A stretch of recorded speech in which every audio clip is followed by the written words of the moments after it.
We've got, obviously, it was a huge weekend in college basketball. Looking back, each of the top 6 ranked teams, they lost on the road, which is incredibly notable. A lot of people shouting out Duke after the fact. Vault them to number 1. Auburn fell to Tennessee. You had Arkansas beat Kentucky. So the Vols, the Razorbacks, the Wildcats, they're all 1 game behind Auburn for the regular season conference title. So before we look ahead to the games tonight, obviously, we still have Auburn as conference favorites at minus 350 here, Jules. Anything this weekend, though, change your mind about that SEC winner? Not really. Auburn has to slip up again, basically, to let it go, and then it's who can seize it the most. There is a Kentucky game that is still on the docket, I believe. So they and Kentucky will be motivated, coming off that loss to Arkansas. I had Arkansas -2. Ouch, of a push there, but better than 2.5. I think the SEC is unbettable at this point. And I'm not saying you shouldn't be betting things with a week left in the season, because you can find a spot where there's a game that maybe isn't being factored into the futures price enough and get an edge. So I don't disagree with the theory. I just don't think the SEC is the conference to do it in right now. So, Collin, I mentioned Auburn. You also have Tennessee plus 400, Arkansas plus 700, Kentucky, who Jules mentioned, at plus 8,000. What stands out to you here?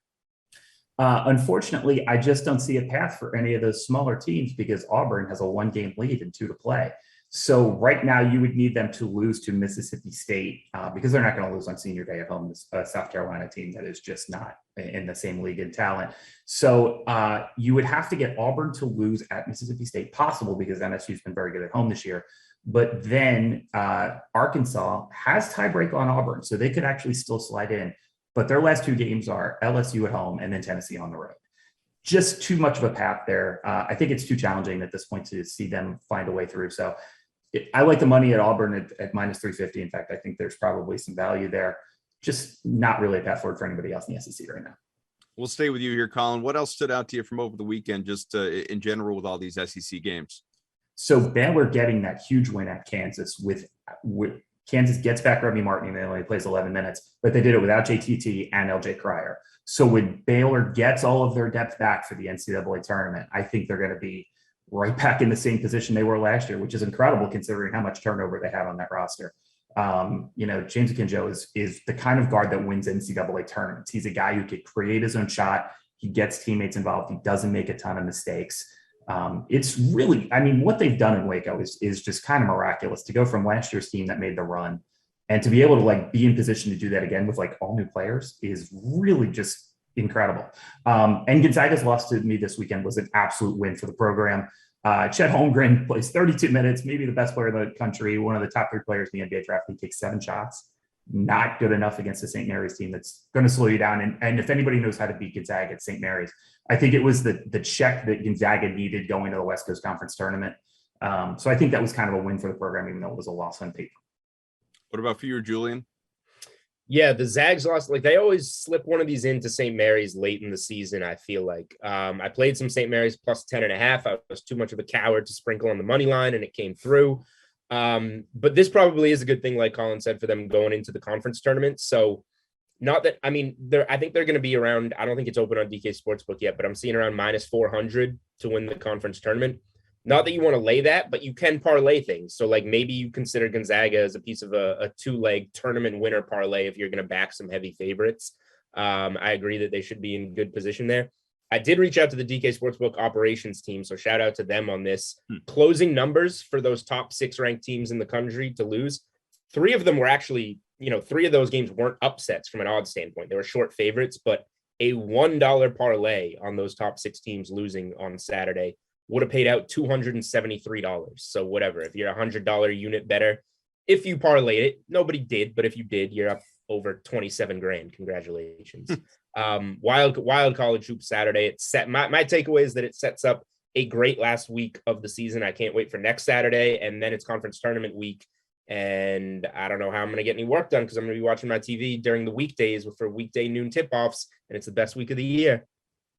See, and that's before March Madness even really rolls around, too. We're going to have to find a way to get. Yeah, I'm not going to do any work then either. So Let's look ahead to tonight, guys. You got some big games, couple of them anyway in the Big 12. Let's start Baylor and Texas. Baylor, big win over Kansas back on Saturday. So what bet are you looking at, Jules, here in this one? I'll tell you, it's basically a pick 'em. The Bears, 1-point favorites, the total sitting at 134.5.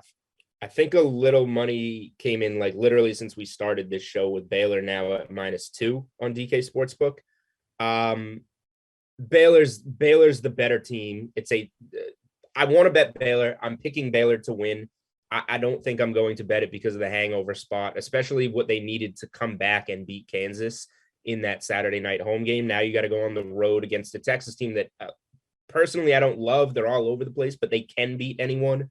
And it's a big game for them. So I'm picking Baylor to win. I don't think I'm going to get there in terms of betting it, but like Collin was talking about, he's pretty high on this Baylor team. I am too. I'm not telling you they're a bad team, but if they do run into Kansas in the Big 12 tournament, I am interested in Kansas, who smoked them at home the first time around, to bounce back and win that game in the Big 12 tournament. Baylor or Texas, Collin? So you tell me who's going to play, and I'll tell you which side I like. JTT and LJ Cryer are going to play for Baylor, and I guess that line moving to -2 makes me think that there might be a go tonight. I like Baylor, and the reason I like Baylor is because they defend at the perimeter really well, and that's something Texas struggles with. Texas will make threes against teams that don't defend well, but teams that really get up and get in your shirt, they really struggle from far. You're going to need to shoot some threes. You're going to need to knock down threes to beat this Baylor team. I don't think they can do it, especially if Baylor's at full strength tonight. So seeing that line move makes me think that they might be. And so I like Baylor here. I like Julian. I don't love this game. I think there's better spots on the board. But if you're going to take it, I would take Baylor and late. Even if it's 2, I'm still laying 2 if they're full strength. Right. Well, let's see, Collin, which way you want to go with this one here. You got Texas Tech, another team near the top of the Big 12 standings, obviously. Tough loss most recently to TCU. But home against Kansas State here tonight. The spread, it is 12 on the DK Sportsbook. Is this an easy cover for the Red Raiders? Kansas State is the American Tourister team. They have checked out immediately. They have packed it up. They are going home. This team has had no desire to play college basketball the rest of the way. They look pretty bad. I'm a little worried about Texas Tech right now as well. Terrence Shannon hasn't really looked great since he got back from injury. That TCU team, though, is playing better right now. Shout out the best SID in America, and Steve Schoen. But I'm going to say that this is a spot that I don't love. But Texas Tech is number 2 in the country in adjusted defense. They can really get after it. And against a Kansas State team that does not want to be there and really looks like they've kind of packed it in already. I will take TTU and I will lay the 12, but I don't love it. Again, another spot. It's okay. It's not great. Jules, I know I'm not here on this show every day, but is that the first SID shout out we've ever had? Most likely. I can't think of another one that would be in there. This is a tough game. I know Collin's talking down Kansas State, but they're 7-3 against the spread on the road. They're only 4-6 straight up, but they keep covering as dogs on the road.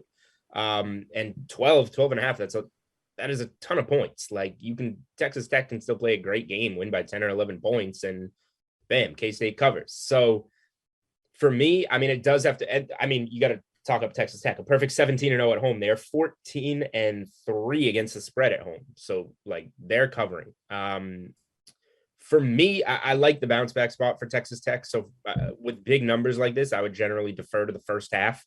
Texas Tech comes out, plays with energy off the loss, gets up, call it 10 at halftime, and wins the game by around 10. So rather than mess with the bigger number, I would probably lay the 7 in the first half, but still 7 points first half spread. That's a big number. But that's how I would play it if I got in on this game. UCLA is a top 15 team in action tonight in Washington. So Jules, what's the bet that you're looking at here? The spread, was once 10 on the DK Sportsbook. It's moved to 8 now for the Bruins as favorites, and also a 140 game total. Yeah. I mean, Collin said that he didn't love the Baylor game necessarily as a bet on this board. I don't love this big Monday board, to be honest. Saturday was the most bets I've had so far this season in college basketball, and I loved that card, and I'm excited about some of these cards down the stretch. This big Monday one isn't particularly one of them. UCLA, I was on them against Oregon and lost. Now you got Johnny Juzang going out mid-game there. That's a huge reason why. Then Juzang's out and UCLA blows doors without him. He's going to remain out. I would say this is where it catches up with them on the road, but Washington's not a very good team. So I don't really have much of a take on this game. Long story short, I know that's boring, and neither team really jumps out from a statistical standpoint. Like Washington is 7-7 against the spread at home. UCLA is 5-6 against the spread on the road. So neither team really performs as well in this spot. This would be a pass for me. If you're building a money line parlay, UCLA should get through. I don't think they're going to lose this game even without Juzang, especially after losing to Oregon. But yeah, not much of a take on this one. Do you have a take for us, Collin, on the Bruins? Hope so. I do. Again, it's going to come down to if Juzang plays, and the number being at 8 makes me lean to think that Juzang's not going to be a go tonight. He was downgraded to doubtful. Doubtful. Yeah, I saw that. And that's probably a spot where you want to stay away. We have to factor in the Mick Cronin factor here, which if you take out March of 2021, it's Mick Cronin and it's almost March. This is a fade UCLA spot most of the time. But Washington's really, really bad on the defensive glass. And so Jamie Jaquez and Jules Bernard should get a lot of rebounds and should be able to really affect them on the glass, even if UCLA's first shot doesn't go in, their second and their third might. Again, really bad spot. There's better games on the board tonight. There's definitely going to be a lot better games on the board this week. Gun to my head, I take UCLA on the road only because it's 8, but it's not a wonderful spot. These are some games on the board tonight where there's going to be injuries, and the injuries are going to play a huge factor. And sometimes you're just gambling there. Who's going to start and who's not going to start? Keep an eye on Twitter about 5 minutes before tip-off. Might give you some help. Well, you guys are both transitioning us really well to our last question, which is Slater-proof pick, because you've told us both you don't love any of the bets, the games available to you tonight. So, Collin, give us a bet that you do like on the DK Sportsbook. I'm going to give you 2. Coppin State is at home against Delaware State tonight. Delaware State hasn't won a game in the MEAC all year. They're going home. Coppin State needs this win to lock up a spot in the MEAC tournament.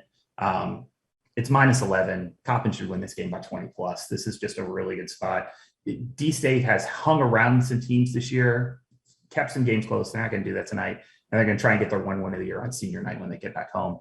And plus, Wyoming is getting 1.5 against San Diego State in the elevation in Laramie. One problem, Wyoming hasn't lost a game at home this year. They're undefeated at home and they're getting points at home. This is not the show SDSU. It's a good SDSU team, but this is not one of their better teams. This just seems like a travel spot, a great spot for Wyoming, who still might have a little bit of work to do to get in at large in case they don't win the Mountain West tournament. I like Wyoming at 1.5 here. And if it kicks up to 2, I'm all in. Jules, wanted to make sure we went to Collin first to give you just a little bit extra time to really scour the DraftKings Sportsbook to find something that you're in favor of tonight. I'm always scouring. And I agree. I like Wyoming +110 on that money line. I think they're going to keep winning at home. So I agree with Collin there.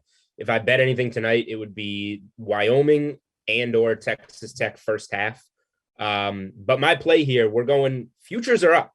Conference tournament futures are up on DraftKings Sportsbook. So while I don't love anything tonight, the road to the Northeastern Conference runs through the Bryant Bulldogs. Home court advantage in this conference in Rhode Island. Bryant, a co-favorite with Wagner. I like Bryant much more. They're the number 1 overall seed in the conference. Bryant +125 to win the Northeast Conference. Giving it to you right here before I even put it on Twitter. It's a big deal, Kaufman. You know that. Oh, huge. Bryant +125. They're winning that conference.